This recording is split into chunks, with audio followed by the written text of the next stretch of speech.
Olá, boa noite. Boa noite a todos. Estamos entrando aqui ao vivo pelo Conselho Regional de Administração de Santa Catarina. Estamos iniciando a nossa live. Gostaria aqui de convidar o nosso colega, professor Abel Corrêa de Souza, que vai... Vamos ver se o professor Abel está acessando. Aê, deu certo, professor. Já estamos ao vivo. Boa noite. Boa noite, Santa Catarina. Boa noite, administradores. Boa noite, professor Abel. Estamos aqui de Criciúma, né? Falando com os nossos colegas administradores. Colegas administradores, no momento de alta excepcionalidade, né, professor Abel? Já estamos aí com o público, né? Vamos falar um pouquinho aí do professor Abel? Vamos lá, quem é o professor Abel? Fala tu então, Gi, para mim. Eu posso falar? Posso falar? Pode, claro. Então, Pode. O professor Abel é um colega meu da universidade, somos colegas aqui da Unesc, né, do Extremo Sul Catarinense, a Universidade do Extremo Sul Catarinense, e hoje, para mim é uma honra, né, trocar figurinhas com um grande mestre, que foi meu professor, né, alguns anos atrás, não posso dizer a data, né, Abel? Não pode. Abel administrador, né, doutorando também da nossa instituição, professor da área de finanças, e hoje vem nos dar a honra, né, para falar sobre fluxo de caixa, né, Abel? Isso, perfeito. Vou deixar tu falar um pouquinho de mim, né, então? Isso, exatamente. A Gisele, ela sempre foi uma aluna brilhante, né? E não foi por acaso que, na época, eu era delegado aqui do CRA, aqui na região sul, né? E ela foi condecorada como a melhor aluna, né, dos formandos daquele ano. Do ano dela, ela foi a melhor aluna. Então, não é por acaso que ela está hoje como pró-reitora de Planejamento e Desenvolvimento Institucional da Unesc, né? Nada acontece por acaso, não é mesmo? Então, a Gisele é uma pessoa assim, muito importante, né, na vida da Unesc, na vida do curso de administração, né? Ela é doutora em administração, né? É importante a gente ressaltar. Então, toda a sua trajetória é administração, né? É graduação, especialização, mestrado, doutorado, é tudo na área de administração, o que nos enche de orgulho, né? Então, a Gisele é essa pessoa extremamente simpática que vocês estão vendo aí, né? Sempre aberta, sempre criando novas ideias, sempre buscando novos projetos e assim por diante. Inclusive, hoje de manhã, né, já trocamos algumas figurinhas e já estamos aí com mais alguns projetos para daqui a pouco, né, Gisele? Com certeza. Professor, vamos lá. Nós temos um assunto muito interessante, né, para conversar essa noite com os nossos ouvintes, né, os nossos telespectadores da live, né, do CRA. Para mim é uma honra, né, como administradora, e estar compartilhando um pouquinho daquilo que a gente vive, né, professor Abel, todos os dias. O tema hoje é muito oportuno, né, professor, porque você vai falar um pouquinho sobre fluxo de caixa, né? Então, vamos falar um pouquinho sobre essa ferramenta, né, que é um instrumento de gestão muito importante. E como é que a gente poderia começar a falar um pouquinho sobre fluxo de caixa? Eu gostaria de lembrar aqui, né, sobre... Não vamos falar em termos de aula, né? Vamos fazer uma coisa mais descontraída. Né? Então, o fluxo de caixa, na verdade, ele é o principal instrumento que o gestor financeiro tem para que ele possa fazer as suas projeções num determinado intervalo de tempo, que ele vai definir, né? E aí, uma coisa que eu sempre gosto de ressaltar, que tempo é esse? Eu vejo da seguinte maneira, esse tempo ele não precisa ser uma coisa muito ampla, até porque a nossa cultura brasileira, ela não tem essa cultura de enxergar a coisa muito no longo prazo, né? Longo prazo para nós, sei lá, muitas vezes é a semana que vem, né? E em momento de crise, mais ainda, né? Mas em tempos normais, vamos falar aqui em tempos normais, né? Eu diria até o seguinte, se nós trabalharmos, por exemplo, com um fluxo de caixa para 3 meses, 4 meses, e nós formos realimentando ele a cada mês que vence, ele vai ser um fluxo de caixa de longo prazo, né? Um fluxo de caixa, poderíamos até dizer, eterno, né? Então, esse período de cobertura, né, esse é o termo técnico, esse período de cobertura, ele é definido pelo gestor, né? Assim como outras questões são definidas pelo gestor, esse tempo, esse horizonte de tempo, né, que a gente chama de período de cobertura, tem que ser definido por ele. Agora, quais são os cuidados que tem que se ter para elaborar um fluxo de caixa, né? A primeira coisa que a gente tem que ter em mente é o seguinte, é para registrar tudo. Quando se fala tudo, é tudo, não é quase tudo, né? Porque a gente, muitas vezes, a gente se depara com pessoas que pensam assim, mas aquele valor, ele é insignificante. Aquele outro valor também é insignificante. Mas se somar todos esses valores, eles não vão ser mais insignificantes, eles vão ser extremamente expressivos. Então, isso é que precisa ficar muito claro, né? Então, às vezes, mas aquela continha lá do estacionamento, aquela conta lá que eu fiz porque paguei um cafezinho para um potencial cliente, não há problema nenhum, né? Agora, é preciso fazer esse registro. Então, essa ideia inicial do fluxo de caixa, a gente tem que pensar o seguinte, a elaboração ela tem que ser feita com muito cuidado. E eu gosto sempre de falar, a Gisele e demais participantes, né? Eu gosto de falar o seguinte, muitas vezes, né, a gente pensa assim, mas e esse fluxo de caixa? Eu fiz, porque o fluxo de caixa, na verdade, ele é o planejamento financeiro da tesouraria. Né? Sim. Então, se alguém fala que tem planejamento financeiro, mas não tem um fluxo de caixa, que é o planejamento da tesouraria, ele não tem planejamento financeiro. Infelizmente, somos obrigados a dizer isso aí. Né? Então, ele é o planejamento financeiro da tesouraria. Então, o que acontece? A tesouraria, ela muda todos os dias. Agora, é lógico que eu não vou fazer um fluxo de caixa diário, né? Porque, como gestor financeiro, nós temos inúmeras outras atribuições. Né? Agora, eu preciso, né, definir e ter disciplina para isso, disciplina, que é a palavra de ordem, né, para que a gente possa, efetivamente, né, manter esse controle. Então, é necessário fazer uma manutenção periódica. E aí, mais uma vez, qual é o período, Abel? O período cada um vai estipular de acordo com aquilo que ele enxerga para que possa atender às suas necessidades. Né? Ô, professor Abel, considerando que a gente hoje está vivendo um momento de alta excepcionalidade, né, em que vamos dizer assim, há 84 dias a nossa vida praticamente mudou do avesso, né? Deu um giro de 360 graus, exatamente, né? E o que eu tenho percebido na condição de gestora? Que a informação é poder, né? Podemos dizer assim que a informação é poder. Quando o gestor ele não dispõe de informações para a tomada de decisão, e o fluxo de caixa é uma ferramenta para a tomada de decisão, para o planejamento de curto prazo, podemos dizer, né?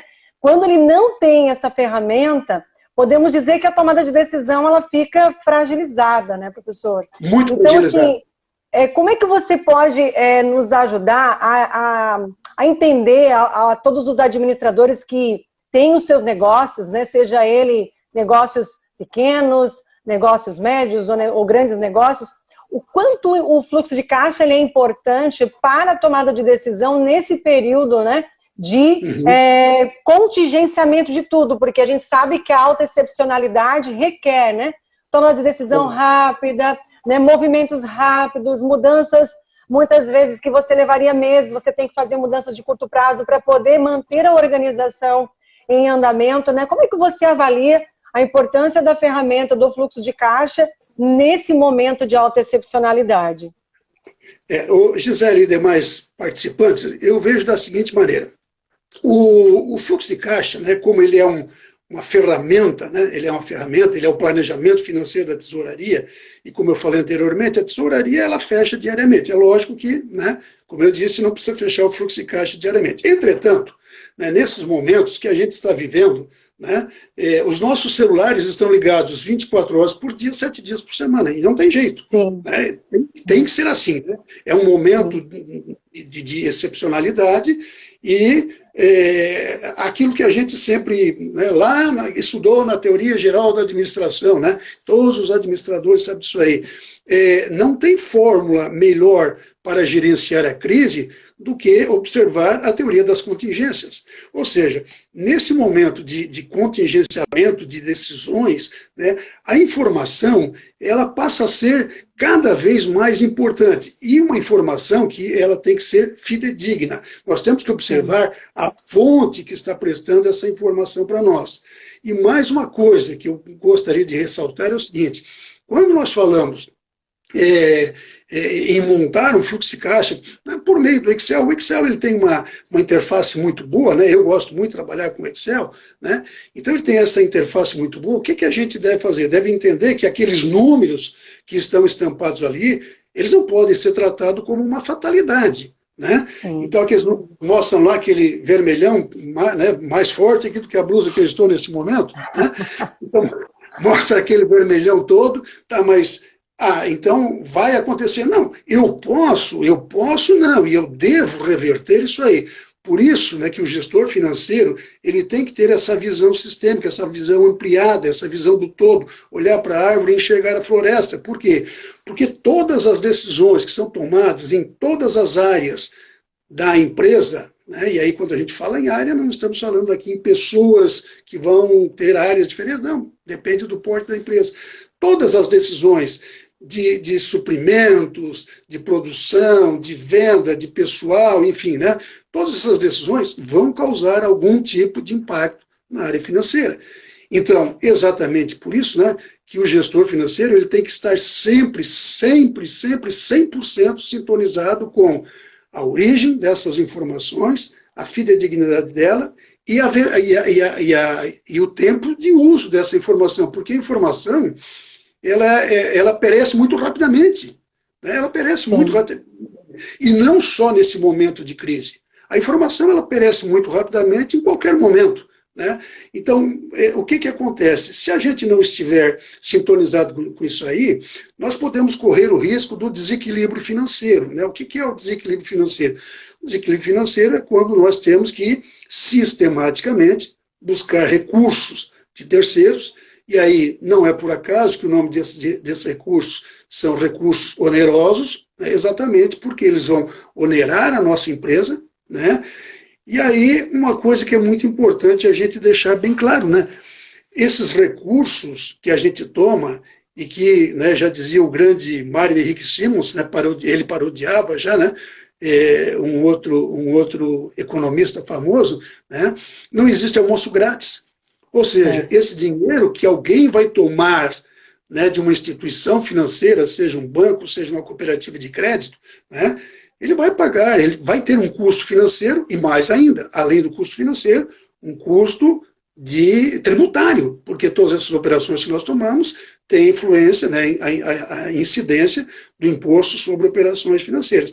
Então é necessário que a gente observe, né, que essas informações elas têm que estar sendo monitoradas sistematicamente, não dá para perder tempo, né? Então é nesse sentido que eu vejo. E agora, nesse momento de crise, né, nesse momento de que nós precisamos contingenciar a nossa gestão, isso mais importante ainda, né? E prova disso é que muitas vezes, né, nós, qualquer um de nós que somos gestores, nós estamos abrindo mão de feriado, de sábado, de domingo. Por quê? Porque é necessário tomar decisão que no próximo dia nós vamos ser afetados por alguma situação, né, que foge do nosso controle, mas que se nós tivermos pelo menos um direcionamento, né, nós podemos dar melhores contornos para isso aí. Né? A gente sabe, né, professor, que hoje as organizações elas lutam todos os dias para garantir a sustentabilidade, né? E considerando aquilo que nós estávamos conversando, que informação é poder, né? A gente sabe que para garantir a sustentabilidade é fundamental, né, ter a capacidade, que a gente chama, né, analítica, para poder compreender o que os números estão falando, né? Hoje, ter a capacidade analítica, a competência analítica, é uma competência muito necessária na formação do administrador, né? Eu sempre digo que hoje, nessa condição que nós estamos, ser administrador é ser propositivo, né? Não é simplesmente ser reativo, é antecipar os fatos. Então, quando você está trazendo, né, o fluxo de caixa como uma ferramenta, um instrumento, né, de planejamento, de organização da informação, de sistematização das decisões de curto prazo, eles vão assegurar para o administrador a condição, né, de tomar uma decisão mais próxima da realidade, mitigar os efeitos dela quando essa informação está correta. E aí eu vou resgatar uma fala que você trouxe agora, né, nesse primeiro bloco.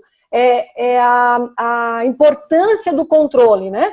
E muitas vezes a gente acredita que ter o instrumento por si só ele se alimenta sozinho. Não existe mágica, né, para uma ferramenta de gestão. Hoje, o grande problema das organizações é a gente não se organizar, né, o ato de se organizar, para poder fazer com que ajuda na organização do dia a dia, das atividades do dia a dia. Então, a operação, às vezes, ela não é estruturada, né? Se tem a ferramenta propriamente dita, e ela não é atualizada por pessoas que conhecem a operação e sabem definitivamente o valor que essa ferramenta tem para a sustentabilidade da instituição quando o gestor a usa, né, com seriedade, né, professor? Uhum. Perfeito. Então, e aí só complementando esse teu raciocínio, que está muito lógico, muito correto, extremamente oportuno para a área financeira, né, Gisele?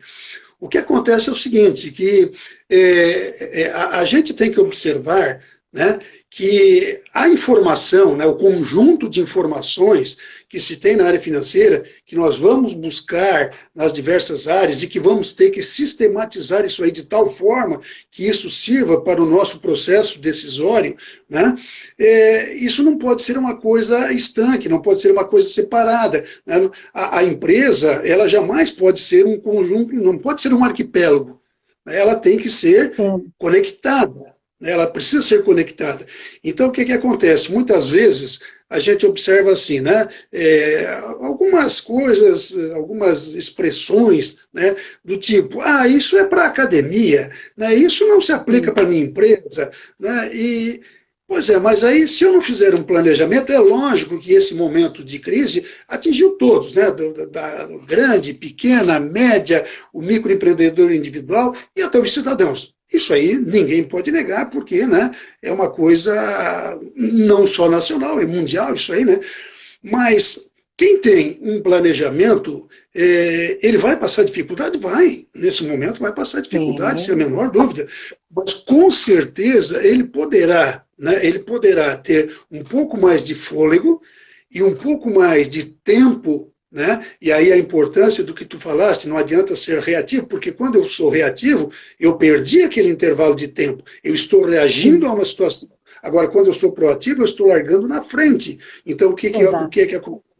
E quando eu sou proativo, eu já fiz o meu planejamento. Sem dúvida nenhuma, jamais vai existir um planejamento, né, que ele seja 100% executado. Né? Então, exatamente por isso que quando se elabora um fluxo de caixa, nós temos o projetado, né? Nós temos o realizado e temos ali a discrepância que existe entre eles, né? A diferença, né? Enfim, o delta que existe entre eles. Ok, sem dúvida nenhuma. Agora, é lógico que quando se tem essa diferença, pelo menos eu sei, eu planejei isso, eu preciso rever o meu planejamento. Mas o controle, né? Que aí é o realizado, né? O controle é absolutamente imprescindível para que nós tenhamos uma boa gestão financeira. E aí, né, a gente não pode pensar assim, não, mas a gestão financeira é uma delas. E realmente, é só uma delas. E uma delas, eu que sou da área financeira, eu costumo dizer o seguinte, ela não é a mais importante da empresa, nem pode ser a mais importante. Por quê? Porque ela não compra, não produz, não vende, não contrata, não demite, então ela não pode ser a mais importante. Entretanto, é a mais sensível de todas. Né? É exatamente ali que vai desaguar todo o conjunto de decisões que forem tomadas nas outras áreas da empresa. Então, por isso é que é absolutamente imprescindível, né, que a gente resgate, né, estamos falando aqui em informação, né, nesse momento, mas a gente resgate lá o que o Sir Francis Bacon já falou aí há alguns séculos, né? Ele falou que conhecer é poder, né? Então, nada mais na moda do que esse pensamento de sei lá quantos séculos, né, que ele já falava isso aí. Então é importante que a gente observe, né, que aquilo que a gente vai fazer, né, não pode ser estranho. Então, por exemplo, eu vou montar o meu fluxo de caixa, beleza. Mas o balanço patrimonial não. O balanço patrimonial eu não quero saber porque isso aí é coisa de contador.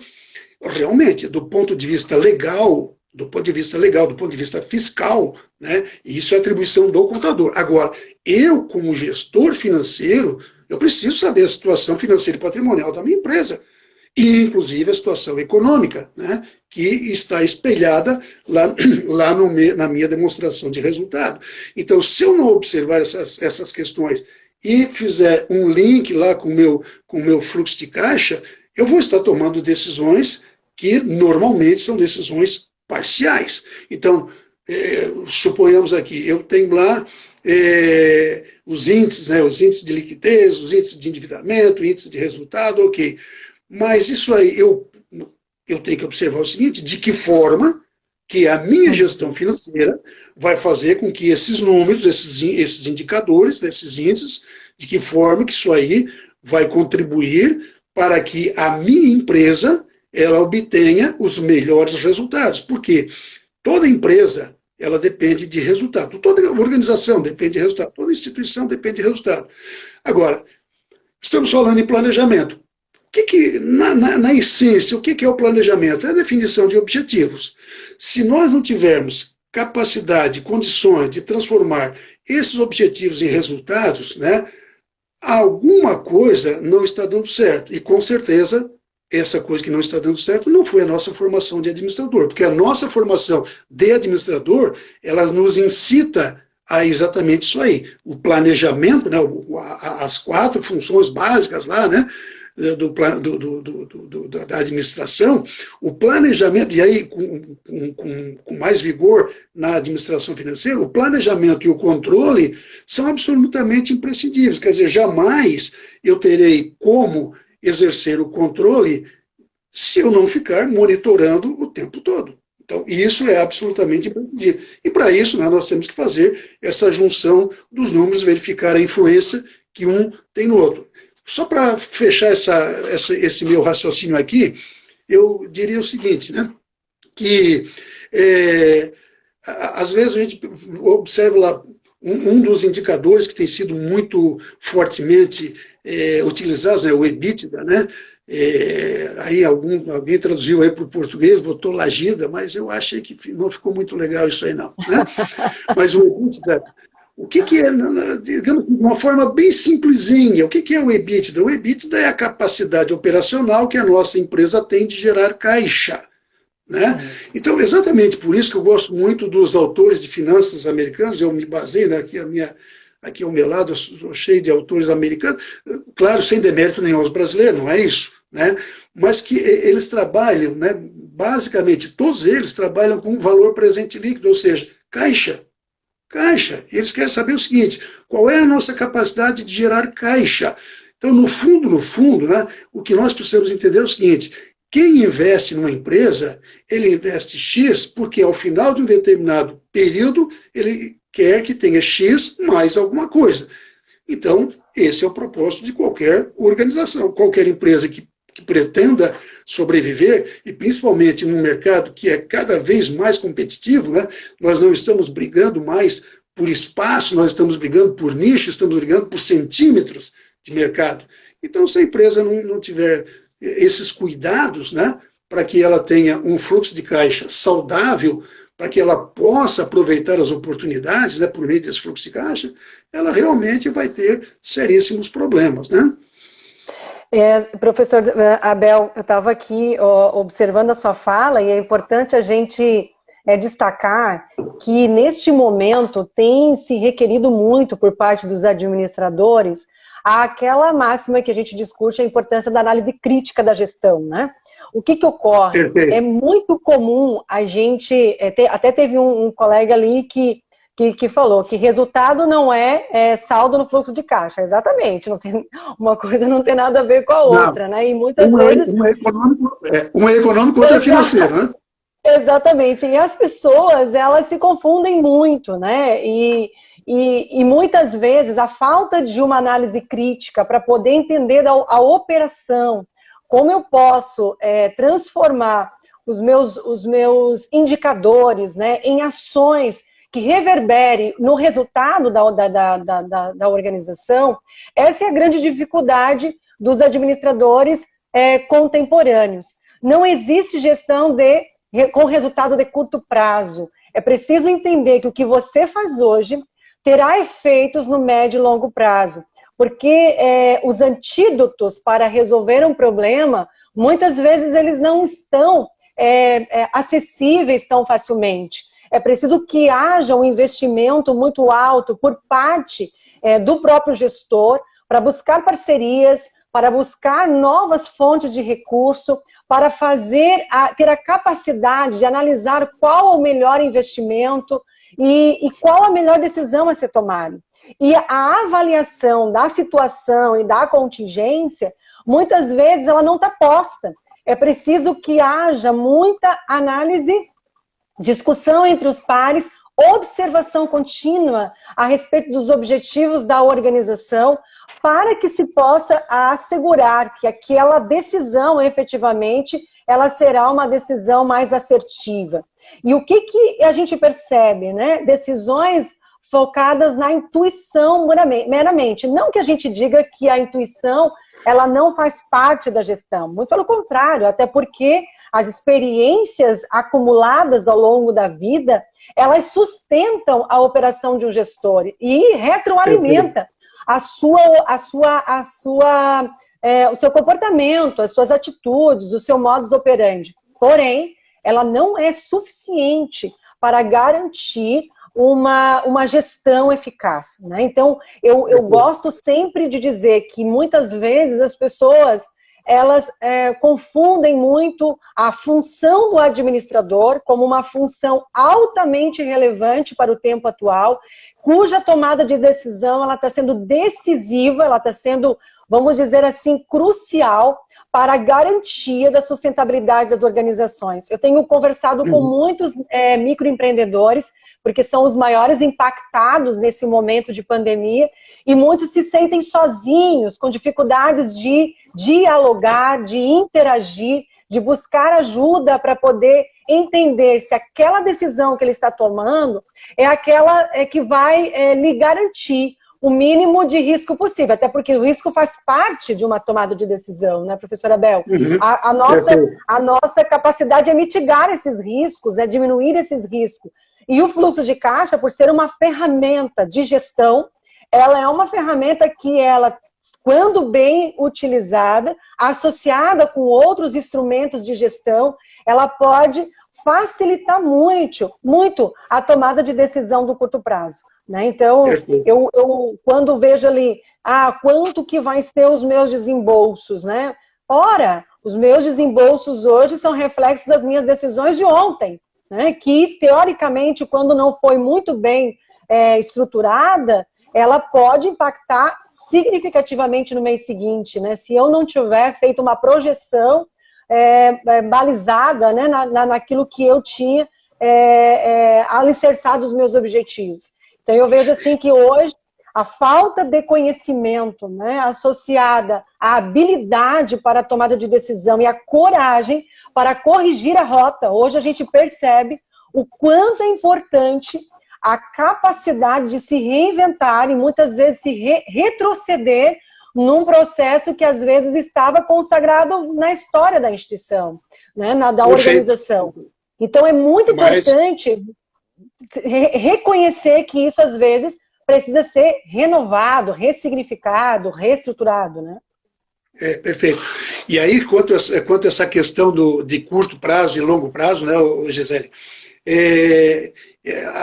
principalmente em microempresas, né? E aqui, evidentemente, sem desmerecer a microempresa, até porque o nosso foco maior é sempre a microempresa. Eu, inclusive, participei de um curso promovido pelo CRA em 2018, né, que era capacitação de consultores para micro e pequenas empresas. Aliás, um curso fantástico, né? Eu não me canso de dar os parabéns para o CRA por essa iniciativa. Foi uma iniciativa excelente, um curso muito bom, né? Muito bem estruturado, bem elaborado, bem desenvolvido, né? Então, a gente sabe que 98,7% da quantidade de estabelecimentos no Brasil são micro e pequenas empresas, né?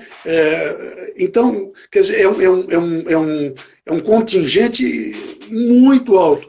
E aí, eu só fiz essa ressalva aqui pelo seguinte, porque é muito comum, né, a gente ver assim nas microempresas, principalmente, né, tem uma sobra de caixa, então nós vamos comprar uma nova máquina, um novo equipamento, ampliar o nosso imobilizado e por aí vai.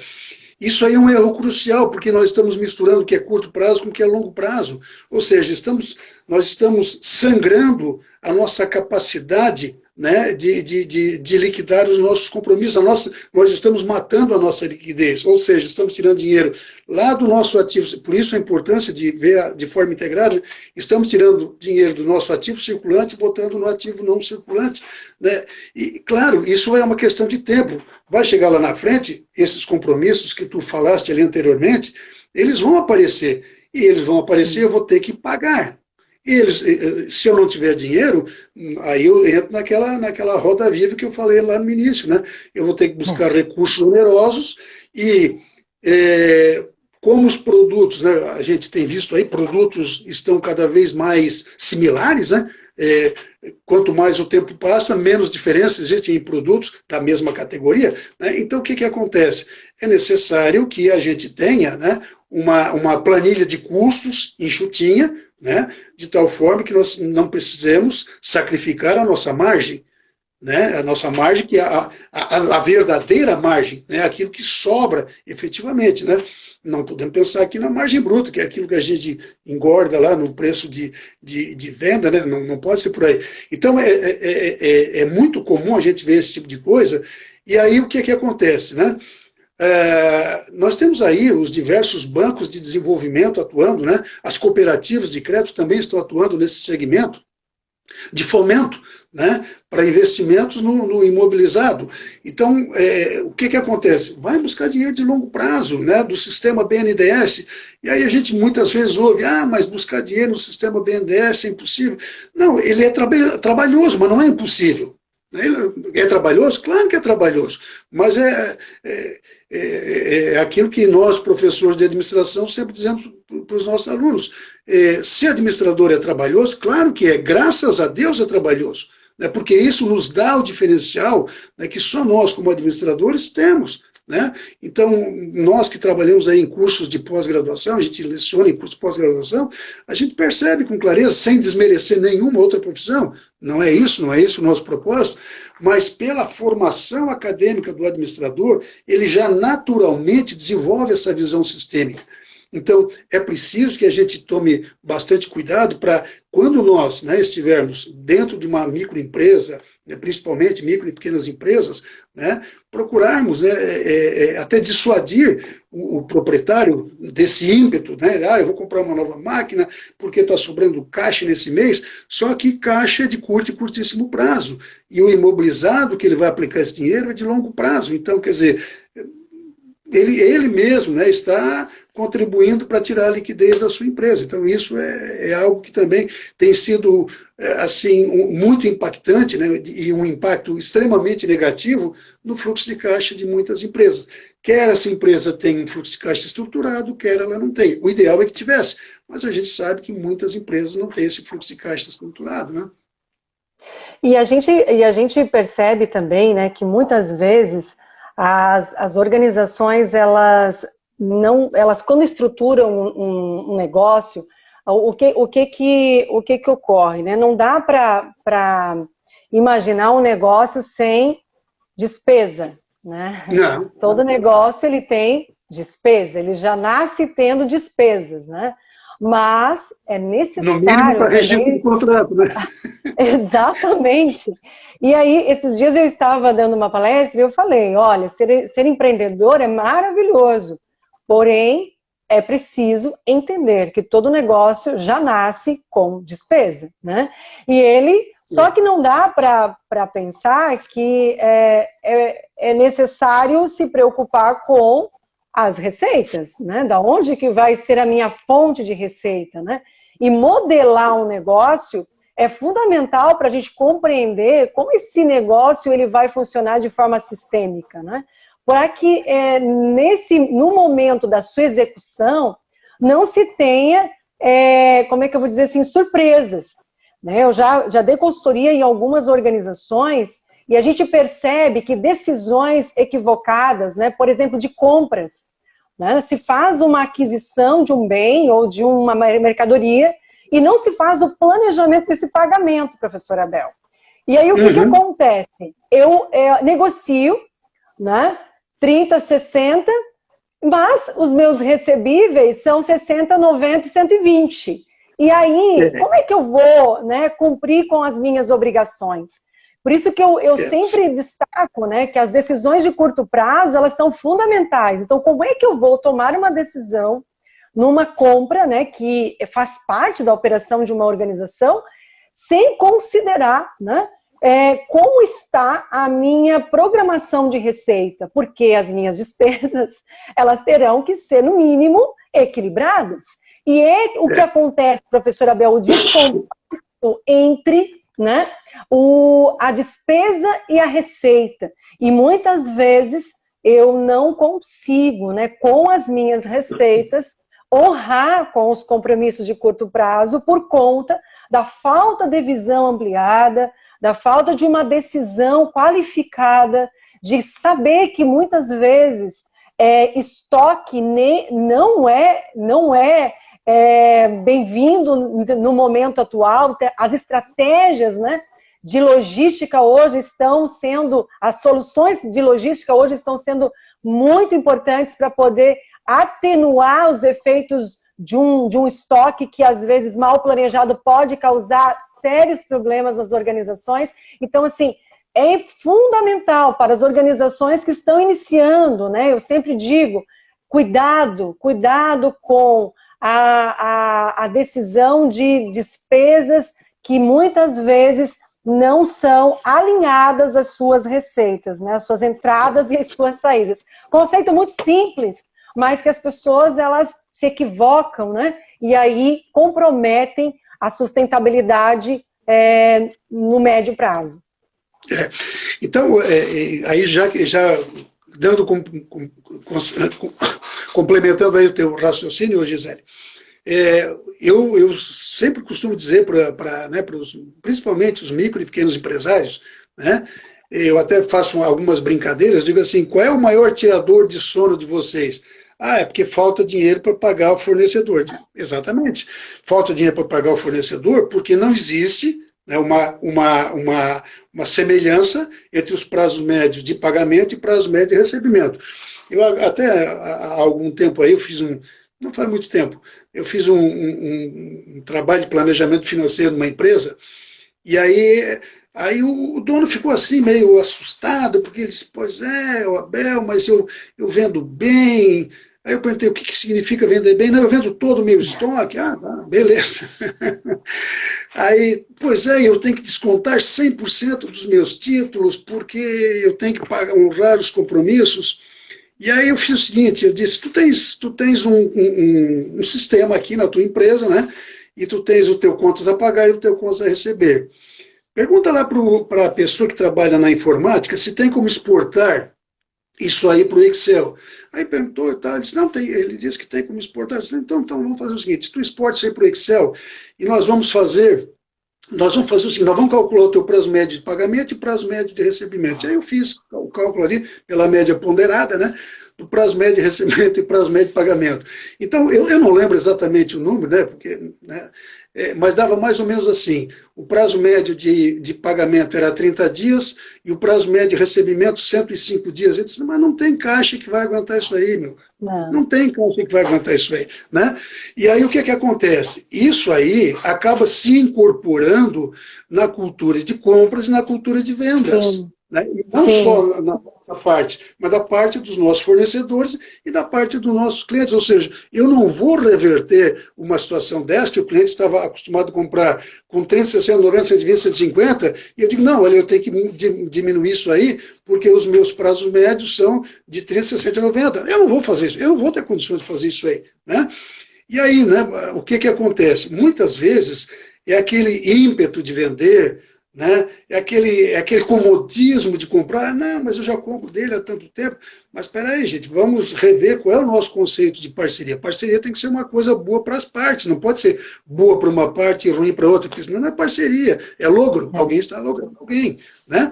Então, é importante que essa parceria seja efetivamente parceria, né? Que haja ganhos, claro que proporcionais à participação, né, relativa de cada um, mas que haja ganhos mútuos, ganhos, né, de todas as partes que estão envolvidas. Né?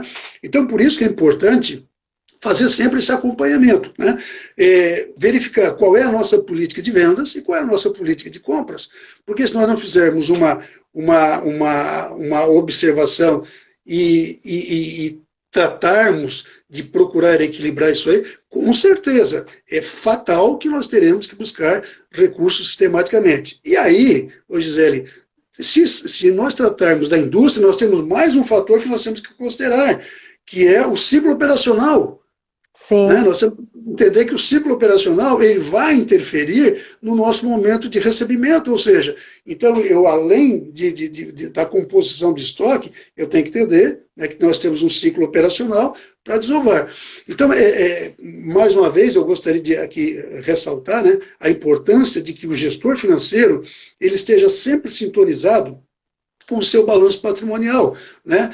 Mesmo que ele não siga rigorosamente aquelas regras que são estabelecidas, né, pelo fisco, ok, sem problema nenhum, mas que ele tenha uma noção. Então, por exemplo, se ele tem lá no seu ativo circulante, o ativo circulante ele vai refletir de uma forma ou de outra, né, na sua composição do fluxo de caixa. Por quê? Porque lá no seu ativo circulante ele vai ter, no mínimo, caixa, né, caixa equivalente de caixas, disponibilidades, né? Ele vai ter ali as contas a receber, mas ele vai ter ali o estoque, como tu bem falaste ali anteriormente, o estoque eu não transformo em dinheiro quando eu quiser. Então ele não é nem líquido nem certo.